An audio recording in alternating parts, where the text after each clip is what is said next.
If you are so inclined, feel free to stand. That was a pun, but we'll let it go.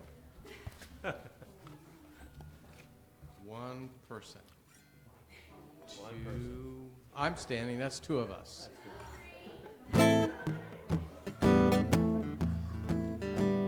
You probably heard this before. In the third verse, too many syllables.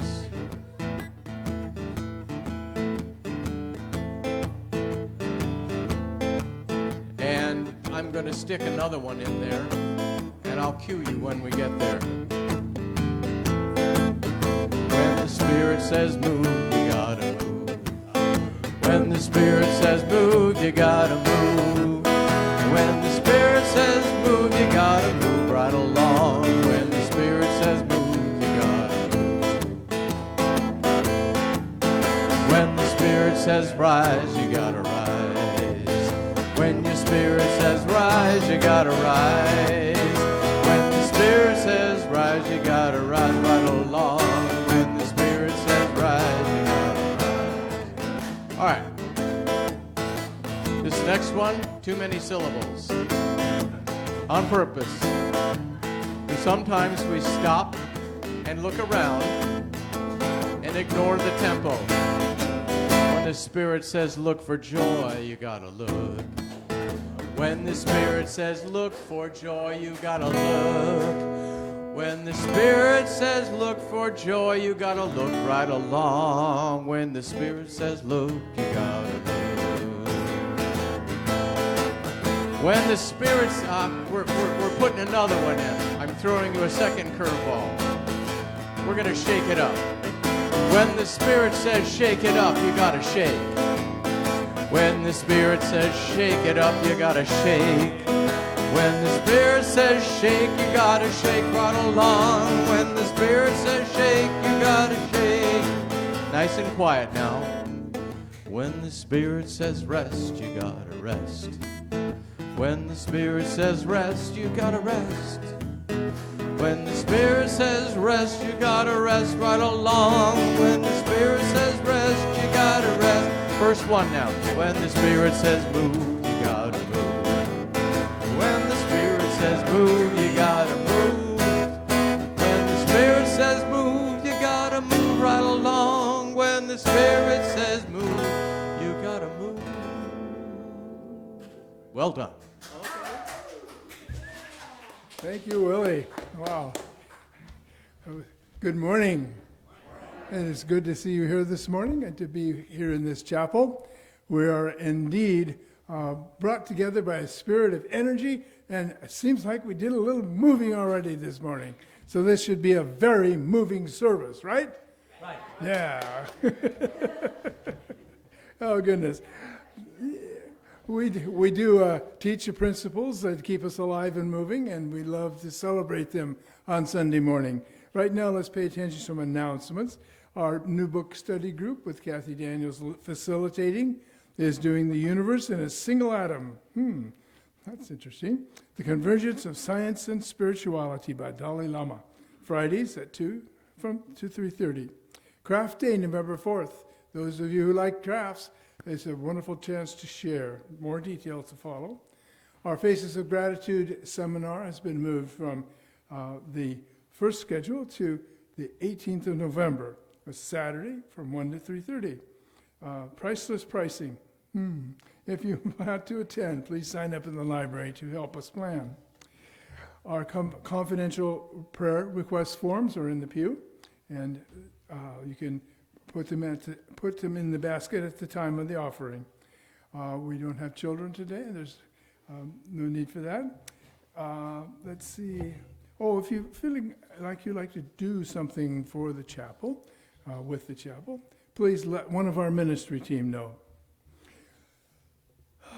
Let's see. Is there anyone here for the first time this morning? I don't see such. Okay. Then we're ready to move on to the next part of our program, which is our opening prayer. And our prayer this morning is me, I guess. Oh, no, Cheryl. I didn't see you. I couldn't see you, so I didn't. Cheryl, our practitioner, Cheryl Ostrander, will lead us in prayer. You could pretend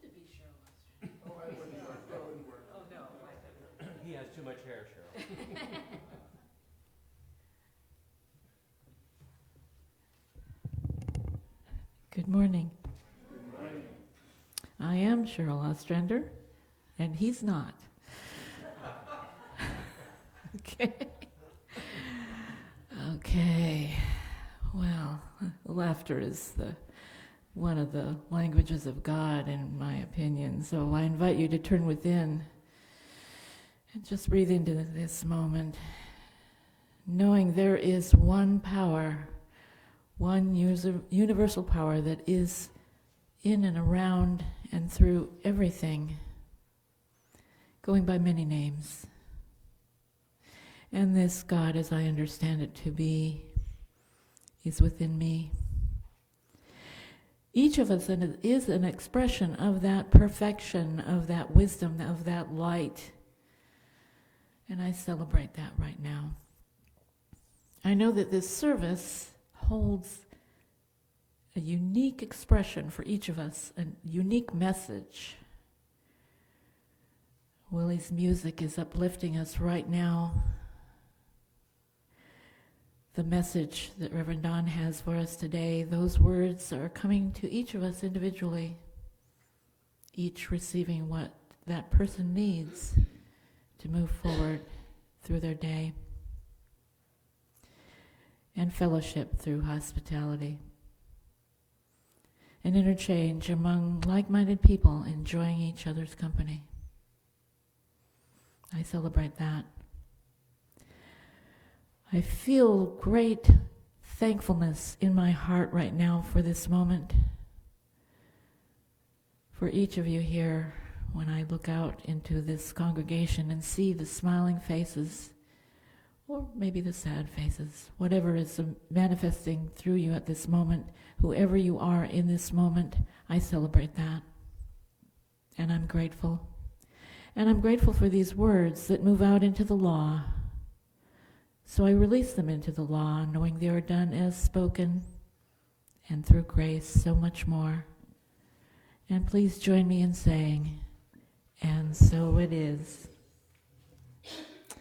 And if you will turn with me to the affirmation in your program, and join me. Each time I release my attachment to outcomes, my life opens to a new opportunity to grow. As I welcome a fresh perspective, I awaken. I'm aware. Spirit's guidance continues to amaze me, and so it is.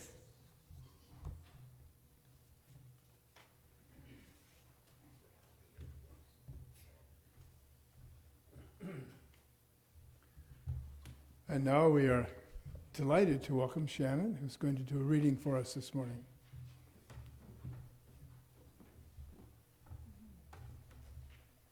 Good morning. October is the anniversary month of the founding of our Science of Mind magazine. It has been published continuously since 1927. It's pretty amazing. It was started by our founder, Dr. Ernest Holmes.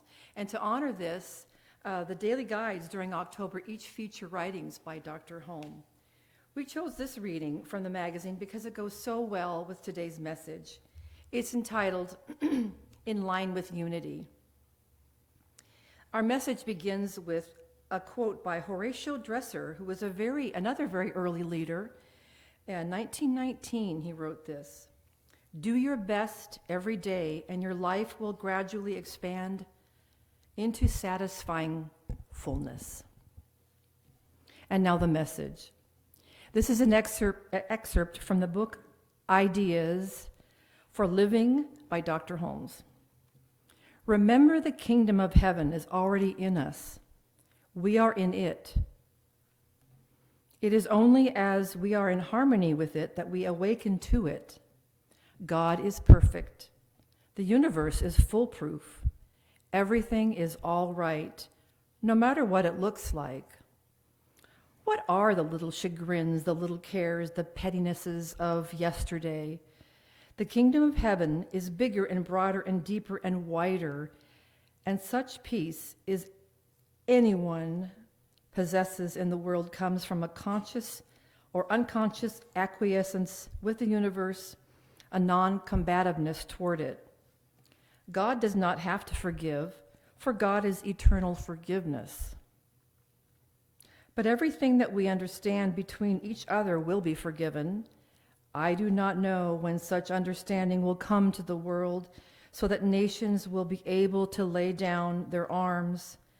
But everything that is in line with unity is in the process of winning. So the editor adds his own reflection to this thought. He writes, "Here, Holmes moves from little chagrins to world peace with the understanding that as an individual's inner life changes, everything is freed to move. When one of us forgives and makes peace, that's one more place where concord instead of conflict happens. God, at the level of expression we think of as undivided wholeness, does not and cannot judge, and therefore does not need to forgive its own condemnations. People, at the level of expression we think of as personality, can thrash around with judgments and necessary amends until they come into alignment with the benign, divine idea. That idea that everything is all right, that we all have access to the wisdom to keep it so, will have the final say in reality because it's constructive, inclusive, and it just works." And of course, we have a bonus affirmation. "There is nothing in me that can doubt that good will make its appearance in my experience." Thank you.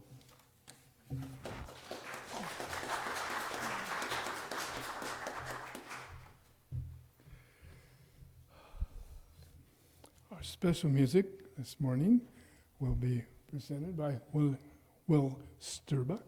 What have you got for us, Will?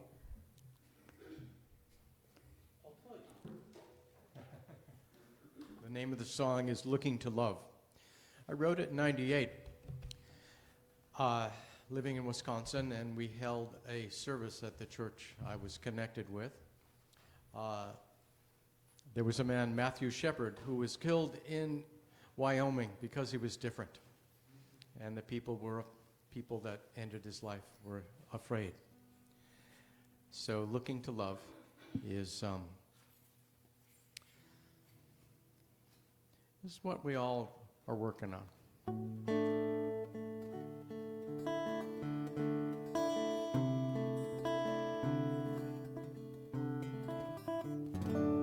The wind in Wyoming blowing silently cold. There is fear in the air, I am told. On a fence out of wire, there's a feeling of fire. There is fear in the air, I am cold. I am looking to love for an answer. The hatred I see leaves me cold. Choices are clear, there is love, there is fear. But the reason I'm here is to love. The neighbors are warned about a man who is scorned. They say his thinking appears to be slow. The man needs a home, but they leave him alone. There is fear in the air, I am cold. I am looking to love for an answer. The hatred I see leaves me cold. The choices are clear, there is love, there is fear. But the reason I'm here is to love. Ooh.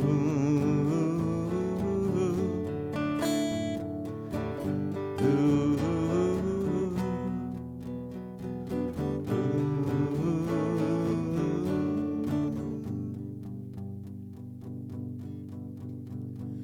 There's a child in the street and she dies from the heat of the anger, the shouts and the sneers. Her religion, her color, it will be one thing or another till we all step away from our fear. I am looking to love for an answer. The hatred I see leaves me cold. Choices are clear, there is love, there is fear. But the reason I'm here is to love. I am looking to love for an answer. The hatred we see leaves us cold. Choices are clear, there is love, there is fear. But the reason I'm here is to love. The reason I'm here is to love.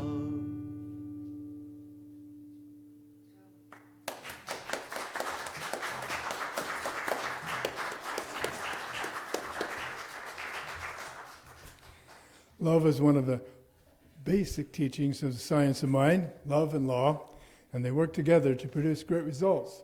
And I'm sure you're going to enjoy our next presenter, Reverend Don Kerr, known to all of you as a heart that is vibrant in Woodland Chapel. Please join me in welcoming Reverend Don.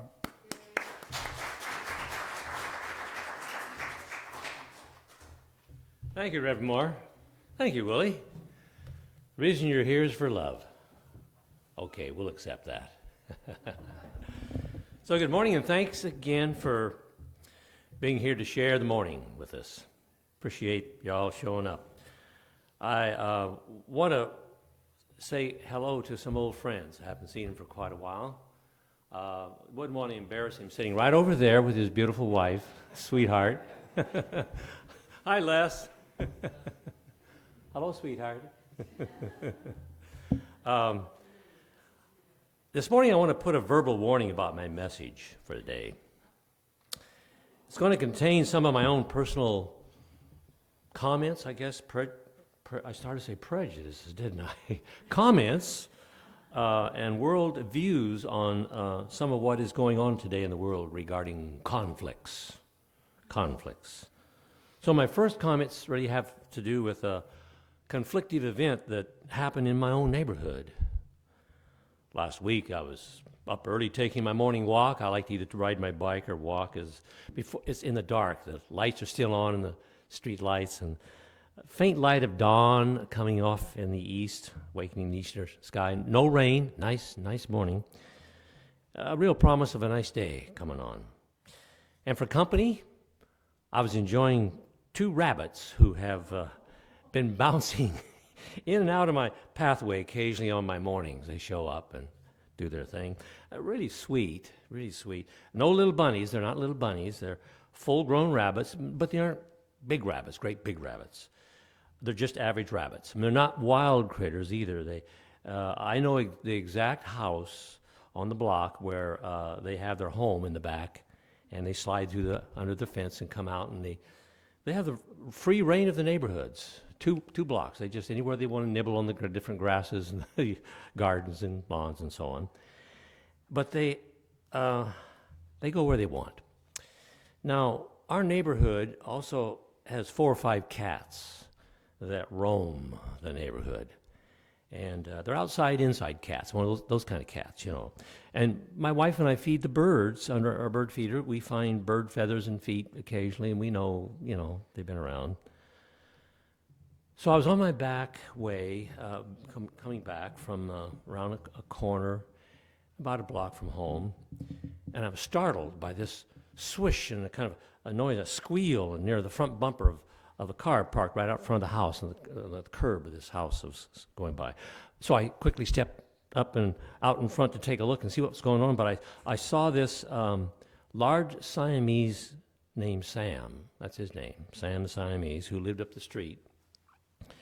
We've caught Sam with birds in his mouth. Yeah.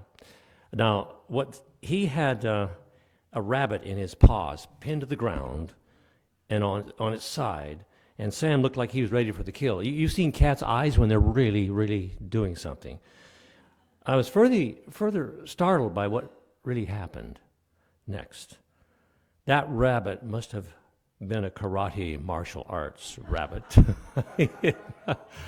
Yeah, his hind legs became a windmill of punching and slamming, slammed the cat against the front wheel of the car. Whack, whack, whack, whack. Sam immediately broke loose, and he obviously wanted no further business with this rabbit because he went streaking up the street. I know where he lives, too, right around the corner up there. And the rabbit just kind of stayed hunched down for a little bit, and I just kind of stopped and watched, and he was breathing, just panting, you could tell. And then pretty soon his mouth began to twitch, and he just goes over to the grass and starts nibbling. So I just giggled my way back home. I thought that was such an interesting thing to see. Now, I try to get back home in time to brew some Irish breakfast tea for Phyllis. She get her upstairs, and she has her shower, and see that she gets all done and ready to go, and comes back down, and she reads the paper, and we break open the comics and take turns switching the comics around reading, and we have our breakfast.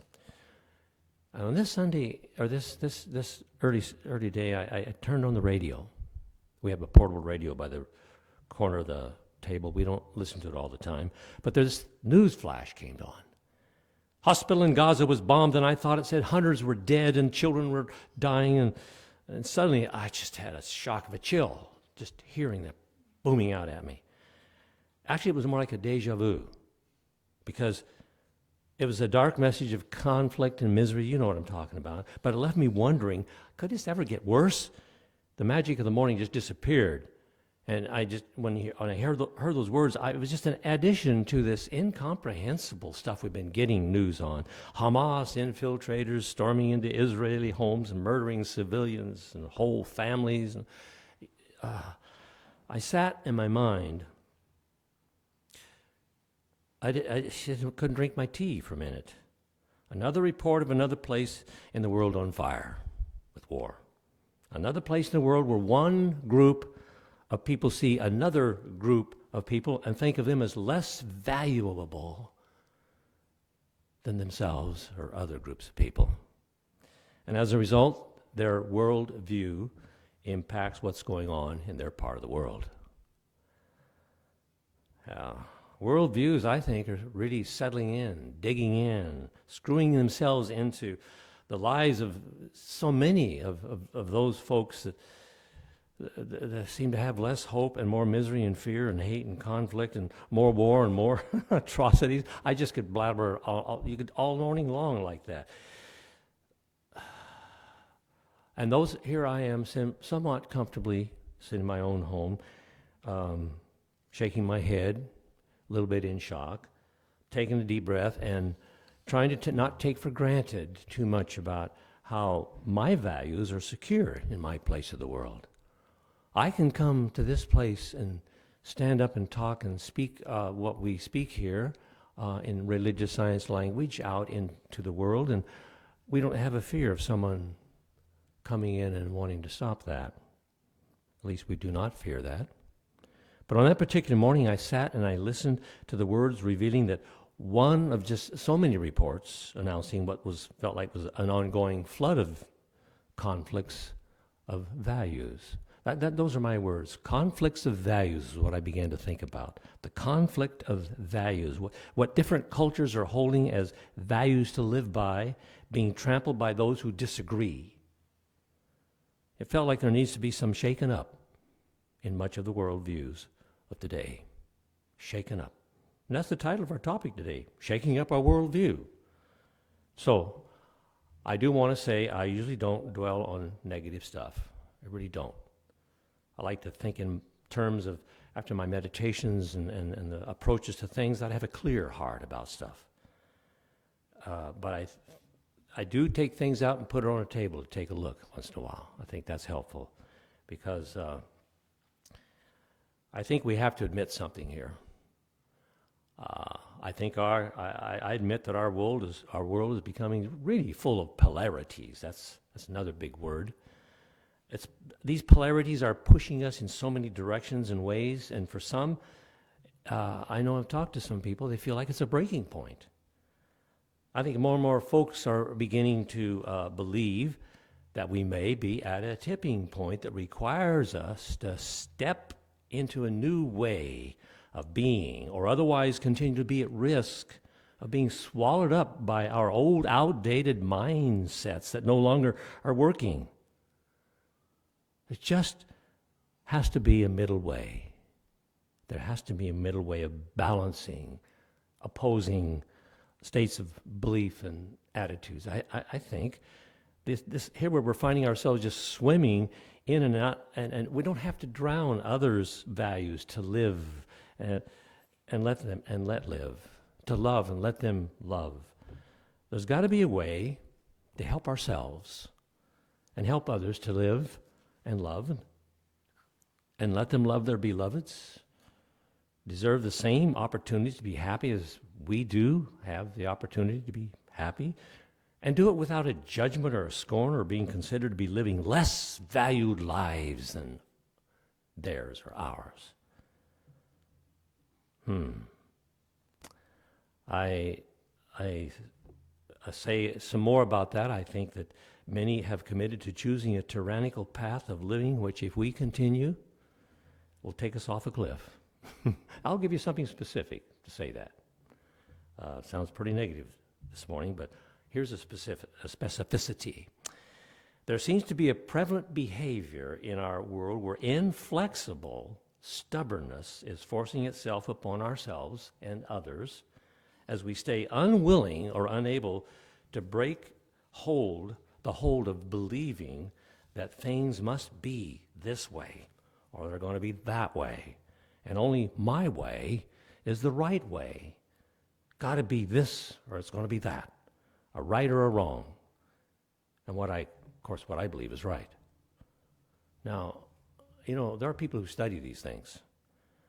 To those who study this thing that's going on today, I'll just call it that, they're concerned that many of us fall into kind of this tyranny of the or syndrome. O-R. My way or your way. And of course, my way is the right way. And they think compromise is a weakness. And to show that we're strong, we've got to stand on my way or the highway attitude. And if we're threatened, we must obliterate the threat regardless of the cost, or we'll be considered weak. Our world attitude is kind of like one of enemy or friend. Enemy or friend. Attitude. We're locked in a win or lose attitude. Now, I like to talk about Dennis Merritt Jones. I really like his writings. He wrote a book some years ago called The Art of Uncertainty. And he had this to say about attitude. He says, the more I realize that the longer I live, the impact of attitude on life, all life, is amazing to just think about. Attitude is more important than the facts of life, believe it or not. Attitude is more important than the facts of life. The facts of life are always changing. Life is on the move, but the world view attitude is slow catching up to change. Cultures are slow to shift from embedded attitudes to the new ways of finding solutions to problems. As human beings, we believe we have the right to find solutions to our problems, and why not? Or situations that may be disturbing us, we want a solution. But it really helps, I think, for us to understand that facts are not the full truth. Not the full truth. It's especially life on the move. Life on the move is the ever-creating expression of God in form. God don't stand still. Now, I want to bring up a science of mind viewpoint that's been a kind of a staple of advice for years. But I think it's in a position that's ready for a change. Yeah. I'm pretty sure of that. I'm going to take a drink and tell you why. This viewpoint is really a powerful viewpoint. We've used it for years. It's it's a position of belief where we've often heard this said in our philosophy so many times. When we're teaching prayer, this is where it comes into focus. We'll say things like, we should look away from the problems and suffering of the world. This viewpoint is meant to focus our attention away from the problem or the suffering. That's amazing. And then put it on what we believe is the truth. We talk about the truth, the real understanding to healing, truth. However, well-meaning that may be, and it is well-meaning, it only means that the suffering and the problems remain for those who don't have the privilege of turning away. There is such a thing as that, because they're in the midst of the circumstances. They're in the midst of the capital C's, the letters of their suffering. They're in the midst of the corruption and the crap and the challenges.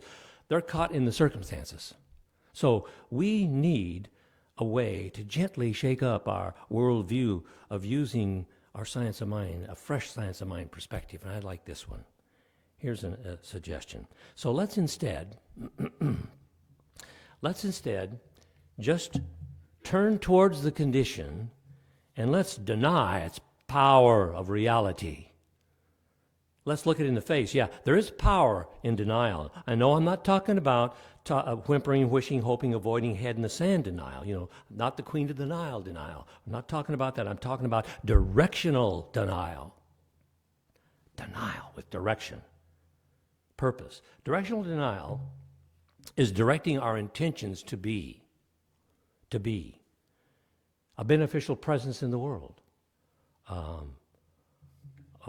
For an example, to be compassionate, to be supportive, sure, but not allowing infection of hanging on to or immersing ourselves in old, worn-out ideas that haven't been fully working all the time up to now. And up to now, there are those who are constantly talking about that, complaining about the old ideas that are not working. Well, I think a good way to look at that is that was then, this is now. Let's get with it now. Let's make a change our thinking, change our life. Well, does that sound familiar? I think we need to do something to make that not more than a slogan. Drop the attitude maybe of seeing change as threatening. Don't think of it as threatening or sometimes, I think this is the middle way, this idea that's being put in my own mind to this. I've been reading about this. You see, the middle way is not to continue our addiction, I guess, to tightly held systems that no longer are working for us. Open at the top, no ceiling. You know what we're talking about? We have that. That's part of our philosophy. We don't say this is final. We open at the top. We're ready. What is that old adage? It says, doing the same thing over and over again and it's not working for us is the act of insanity. Dang right. But instead, perhaps we can embrace the attitude of readiness. Readiness. You bet I'm ready. Readiness is to begin building new systems. Embrace change. Do it with an intention for inclusion. Even be willing to consider, at least sit at the table with other perspectives that we may have automatically rejected instantly. We don't have to do battle with different. We don't have to do battle with old. We don't have to throw the baby out with the bathwater either. And we know change for change's sake, it just doesn't satisfy our needs for shaking up our worldview. No. But nothing shakes up our worldview like change. We see it working in our world today. We really have. Really seen it. One such change that was thrust into our worldview here a while back was the Black Lives Matter awakening movement. Now, I remember when that came on, there was someone who was quite offended by that, but for an interesting reason. I remember she asked me, she said, millions of people are running around, signs that say Black lives don't matter. And she was really ticked off that we weren't saying all lives matter. All lives matter. Don't you realize that? Well, she wasn't realizing the point. The point was Black lives for so many reasons and generations didn't matter to the attitude and the unconscious collective mindset of a majority of our population. So yeah, you bet. Black lives do matter. All lives do matter. And it still plays all over the world, this whole thing, as humans become programmed to see others of different religions, different politics, and color as less in value than their own values to mankind. Now we talk about, oh yeah, well, we start tolerating. But tolerating is not the same as accepting. Our worldview has got to go the distance of change. There's a distance to change. There's a more than just a starting point. Respecting and bringing, for example, a middle way into play of seeing both sides of a challenge, and then going ahead with transformation as part of the whole thing. Transforming the obstacles as opportunities, simply by shifting gears. Opportunities to build bridges across that what we don't understand. Build a bridge across it. Get into the oneness of a purpose to create a world that looks and works with the acceptance for common desires of the human heart. All of us to be safe. Don't we want that? To find happiness and love? Absolutely. And find the healing and freedom from pain and suffering. Yeah, takes... Well, on the subject of pain, there just ain't a question about whether we're going to experience pain or not in anything that's changing or whatever. We're probably going to experience pain.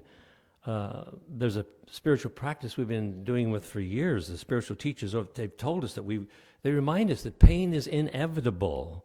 We don't deny there's pain. It's one of our human experiences. We have a sensory physical body. We got feelings and emotions. We live in a sensory thing that feels, and it's affected and in fact infected by many things, including our thoughts. But suffering, well, Jack Kornfield said it, we've said it here before, suffering is holding on to pain, so that means suffering is optional. And suffering is a self-infliction, according to Jack Kornfield, because he says the human journey is full of change, and change means letting go of the old and embracing something different or something new.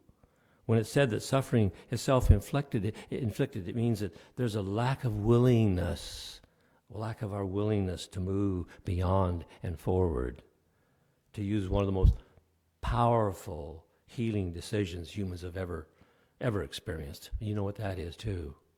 The most powerful decision we've ever made is to forgive.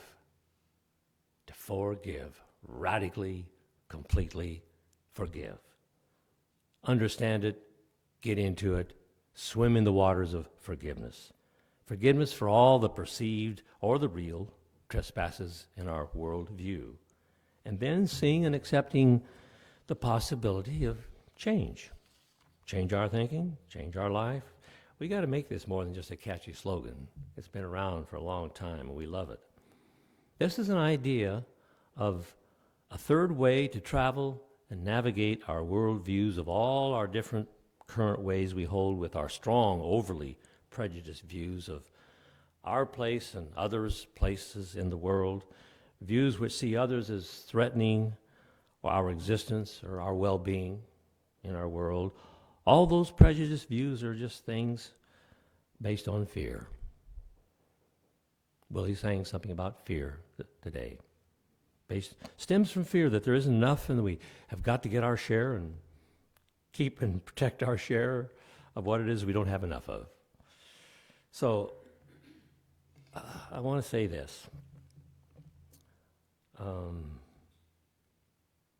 Our central headquarters, you've heard us talk about them before. They send information out to us often, and there's something I read in the materials that I think is an example for understanding about paradoxical truth. You know, we've been talking about paradoxes this month. Paradox, remember that one definition of a paradox is sometimes defined as a statement that seems absurd or untrue, but really, in reality, can be true when seen with an open mind and a willingness to let go of our boxed views of what truth is. The statement I read, let me read it to you. It suggests this. It said, if we use our curiosity and allow our vulnerability to seek a shift in our worldview outside of our usual comfort zone. That was the key. Outside of our usual comfort zone. What we'll find is that the opposite of an absolute truth that we've believed in, the opposite is not absolute falsehood, but rather it's another absolute truth. Talk about a paradox, huh? What may be an absolute falsehood for me, is what it's telling me, I think, may be an absolute truth for someone else. It really comes down to what we value. It really comes down to our values and the degree that we value in comparison to what someone else holds as truth in what they may value. And once we're willing to put our values into perspectives, where we're willing to observe others' values, here's an opportunity for choosing this third way, this middle road. It's a way to shift our worldview and discover something we may never have even had imagined before. Now, all that came right out of that thing that was sent to me to read, and I just kind of paraphrased some of it. You see, as I get close to closing this message of our morning, I want to suggest that we inhabit this third way and do it with universal virtues and values, all that can be found in the human heart, and in the many human hearts. We're going to find that we tend to talk of virtues and values about our lives in kind of these abstract nouns, truth, forgiveness, courage, kindness, compassion, even love. However, the natural form of any virtue or value, all these things that I mentioned, is the active, the action, or what our language knows as the verb, the active part. We follow the truth. We forgive people. We act courageously. We don't just have compassion, we give compassion. We inhabit these abstractions and bring them vividly to life, making them a part of our everyday living. We choose to be a beneficial presence in the world. We become present and we listen and withhold judgment and condemnation and criticism. We put every effort into love, loving others unconditionally. Not just some. Willie talked about that in his song, I'm Here to Love. Letting others' values be expressed. And in this universal way, it really goes beyond the either/or.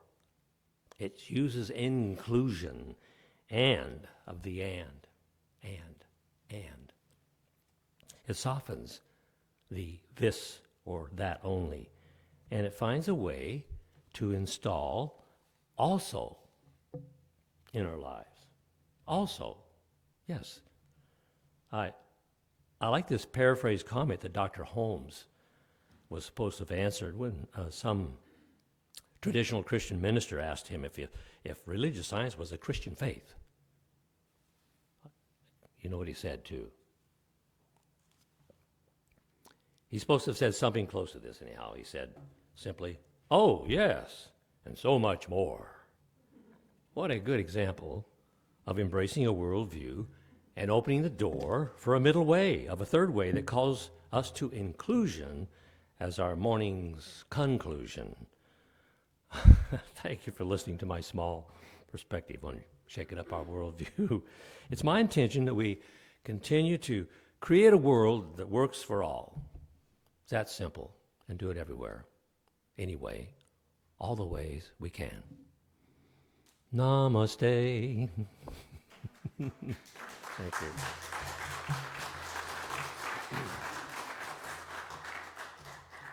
Okay, why don't we have some music and move along? Thank you, Willie.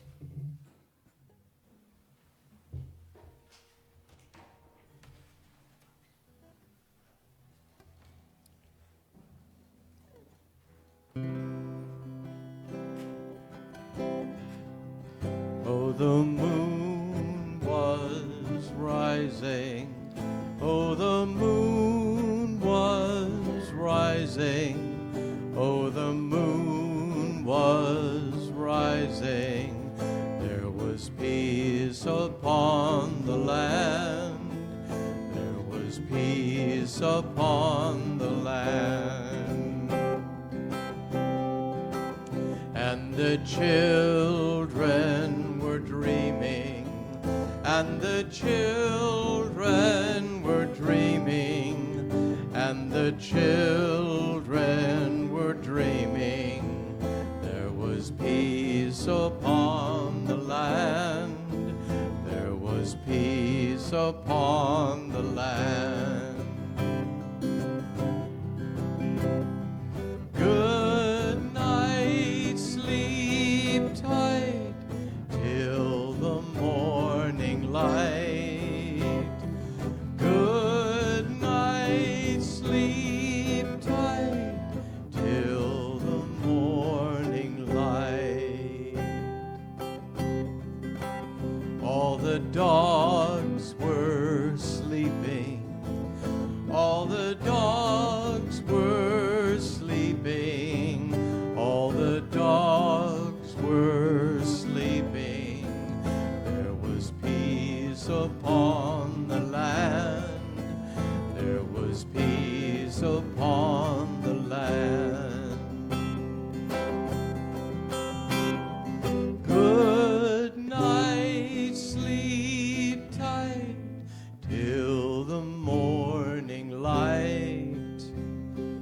Good night, sleep tight till the morning light. All the wars were over. All the wars were over.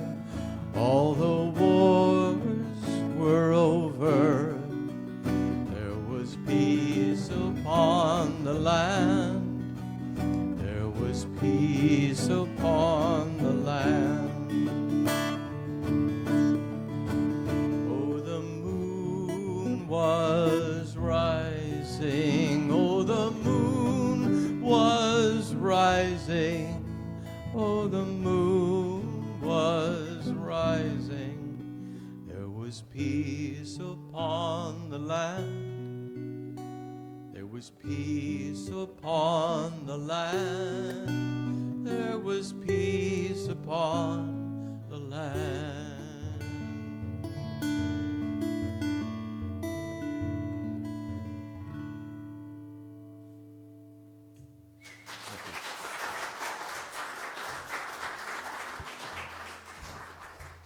Thank you, Willie. This is our special time. We call it our special time. We get to be who we are, who we want to be, and what we intend to do. Reverend Moore, and are you two going to do that? That's great. We have two celebrities here at the collection today. Practitioner Cheryl, our senior minister, Reverend Moore. In our program, we've got it's an affirmation that I have not memorized. I got the old one memorized. But let's read it together. Right below it says affirmation. No. Right below it says offertory. Okay, let's speak out loud now. Divine love, moving in and through me, blesses and multiplies all that I am, all that I have, all that I give, and all that I receive. Thank you, God. Yes, thank you. I am so blessed. I am so blessed.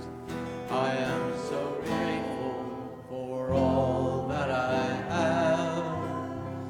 I am so blessed. I am so blessed. I am so grateful. I am so blessed. I am so blessed. I am so blessed. I am so grateful for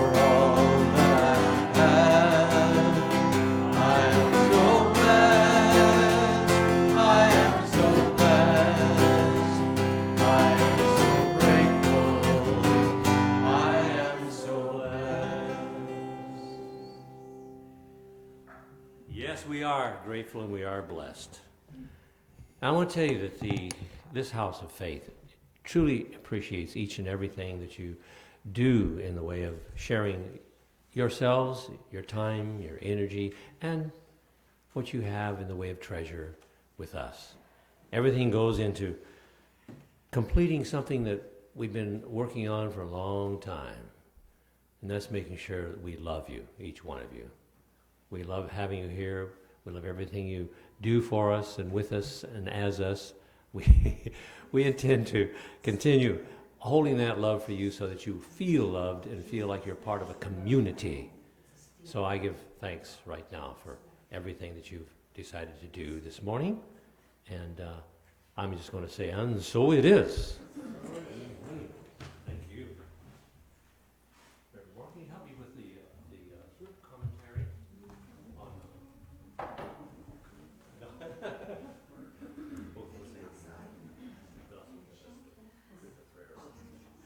on prayer of protection? If you would like to stand now, we will do a prayer of protection. And the words are on the program somewhere. There it is. Toward the bottom. The light of God. The love of God enfolds us. The power of God protects us. The presence of God watches over us. Wherever we are, God is, and all is well. Whether you know it or not, all is well. Let's join hands and sing our peace song.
Thank you.